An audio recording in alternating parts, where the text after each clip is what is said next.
Welcome to all of you to week 8 of our journey through Paul's letter to the Romans. Thanks for your hard work this last week. I know you had a full plate with a good passage to study in the second half of Romans 8, peer reviews, finishing up your interpretive working papers. I hope that you found the peer review process to be helpful in kind of raising the level of your work before you submit it, and just getting the chance to hear from one another about how other people are making sense of what you've written. This week we are diving into a really demanding section of the letter. I guess that's maybe goes without saying in Romans. It's all demanding. But this one's demanding for new reasons in some ways, because it's really notorious for some of its language about predestination, God's election, which, as you might guess at this point, picks up quite directly on the thread that's ending at the end of chapter 8. But now, with respect to some of Paul's relatives, some of his Israelite relatives that are hostile to the people that he's sending this letter to, who are primarily of non-Israelite background. And, that situation that Paul is addressing pastorally often fades from view in the interpretation of all the election language in Romans 9 to 11, especially in chapter 9. And I think that's been a great shame, to be honest with you, because it leads to all kinds of distortions of what Paul is teaching if we neglect the concrete pastoral situation that he's addressing. So for once, I'm not inviting you to listen to a podcast. I may end up making one anyway as an alternative, but what I've actually assigned is some reading, including a chapter of a book that I wrote. And it is a chapter that deals with Romans 9 to 11 from beginning to end and offers an interpretation of the passage. But it's in a book that has a larger set of concerns than simply the interpretation of the passage as we're doing it in this class. It's a book about Christian commitments in relation to modern projects of peoplehood, modern countries, which usually now have the form of nation. And I've tried to engage that development in the world, which is so kind of second nature to us now and geopolitically dominant, tried to engage that critically, and to draw on Paul's teaching in Romans 9 to 11, to do that partly because of how God's election has been invoked historically, especially by white European Christians, to justify their projects of nationalist revolution, the violence that's been involved in that, and also the conquest and genocide that have been part and parcel of that kind of political movement by Euro-American Christians historically, and with all kinds of, I think, vestiges that are still present among us. So I did give you a link to the introduction to the book so that you might be able to frame the reading of this chapter with the larger argument of the book. In case that helps, that's optional. But while I hope that the chapter does help you to track with what Paul is saying in Romans 9 to 11, I suspect that in some places it will be a little bit confusing because you're parachuting into the last chapter of a book and haven't read the preceding 6 chapters and how they've sort of tried to set up this last chapter. I hope that it's still worthwhile reading, obviously, but that's why I might also provide a podcast as an alternative or something if I can this week. We'll see. In order to track well with what Paul says in this section of Romans, I think I need to say a word about what we mean by Israel, and then to reiterate something about the pastoral situation that he's addressing. And that will probably be what occupies the remainder of this intro video. I do hope to see as many of you as possible in video conferences where we might be able to unpack some of this a little bit together. But I'll look forward to interacting with you in any way that I can this week. So Israel, when we think of Israel today, we often think one of two things. We think about this ancient Near Eastern people that we read about in the Bible, or we think about the modern nation state of Israel that has now a territory in the Middle East and was born as a modern country in 1948, even though the significant Jewish migration to that region began 80 or so years before that, especially with Jews fleeing the oppression that they were enduring at the hands of Christians in Eastern Europe and elsewhere.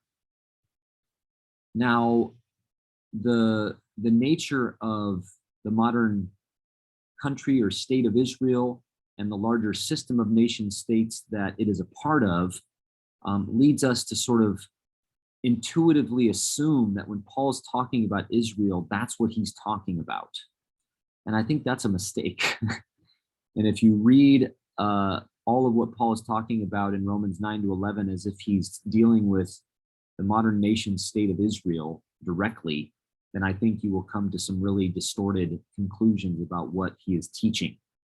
And there's a lot of that current in a lot of our churches, I'm afraid. So I don't mean to exclude the Jewish population of the modern state of Israel from being incorporated in our minds in what Paul means by Israel. I think that is probably appropriate, actually, to include them in that sense. But I don't think that we want to reduce what Paul means by Israel to them, because Paul was not talking about people that, part of whom would form a nation state almost 2,000 years after he wrote his letter. He's talking about the sprawling, very diverse people that descend in all kinds of ways through procreation and birth, but also through adoption, through all kinds of changes historically, drama, crises, everyday mundane life. They just descend through all kinds of means from Abraham, through Isaac, through Jacob, who is named Israel, become 12 tribes, settle mostly in the promised land, are eventually exiled after they themselves are divided. Most of the 10 northern tribes are dissolved by being assimilated by Gentile peoples. Some of them form a remnant that is called the Samaritans. And then, of course, you have much of Judah also dissolved in foreign peoples by being invaded and then exiled by Babylon.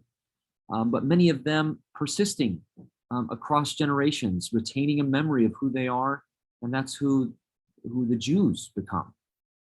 And in Paul's day, he's part of what's left of the Jewish community that is dispersed around the known world, and still remembers the promised land as its own, even though it does not enjoy what we might think of as sovereignty there, but is being oppressed by Rome, occupied by Rome. It's all of these diverse people who, what they have in common is very difficult to define. It's not just genes. It's not that they're all faithful. They're not. Israel in the Bible is not characteristically faithful or something.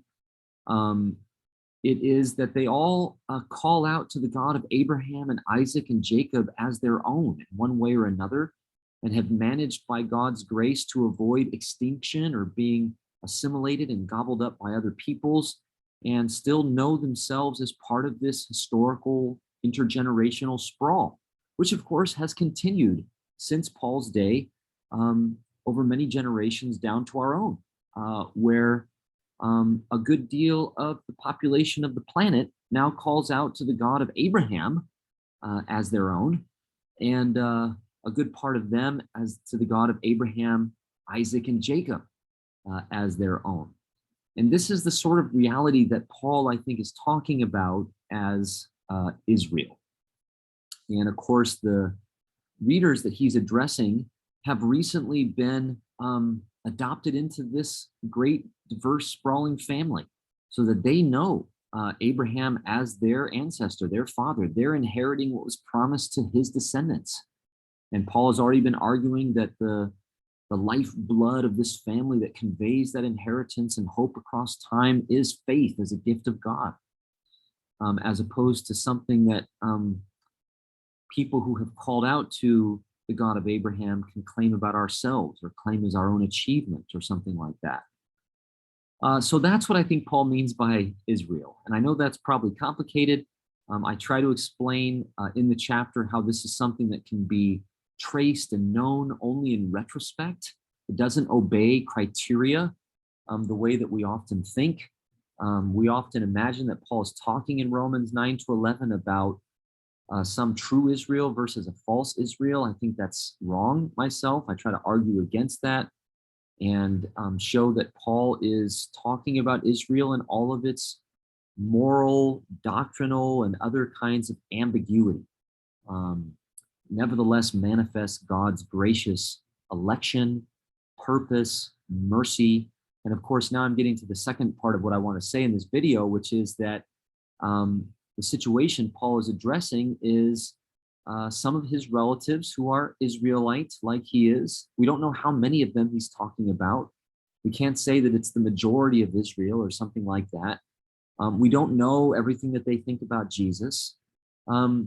All we know from the passage is that in Rome and perhaps beyond, they have become enemies of the non-Jewish people that Paul is writing to, and that those people feel probably threatened by them and are tempted, these non-Jewish readers of the letter or hearers of the letter, to regard themselves as having replaced Paul's relatives, as having now been chosen by God to the exclusion of these relatives of Paul's. And Paul, as I understand, is arguing against that way of understanding God's election.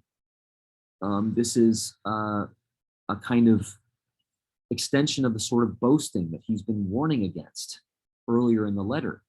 And that instead he wants to impress upon the people he's writing to that God's election has shaped these relatives of his to remain part of the family, to remain among those who are calling out to the God of Israel, even in their disobedience, even in their faithlessness. And that this is not something that the readers should take as some basis for their own superiority or celebrating their fate as their achievement or something. It's instead a call for them to recognize a kind of mysterious work of God that is unfolding among these relatives of Paul, that Paul gives an account of. But most of all, that it's a call upon them to reflect in their way of treating these relatives of Paul the same mercy that they have been shown by the God who chooses Israel to be the people that it is in all of its messiness. So that the pastoral effect of Paul's account of election is a call for hospitality, patience with particular kinds of enemy in this case. So if we lose sight of that rhetorical aim that I think sustains the entire argument of Romans 9 to 11 from beginning to end, then we will pull from this section all kinds of crazy ideas about predestination and God's election and whatnot that I just don't think are what Paul is teaching. So here's to another round of reading Romans in a way that tries to track with Paul's unfolding rhetorical purpose, section by section, paragraph by paragraph, and not losing sight of that and allowing it, even though it's sometimes frustrating for us to follow, to govern our interpretation of what Paul is saying. Looking forward to the conversation this week. Hope that the material is illuminating for you.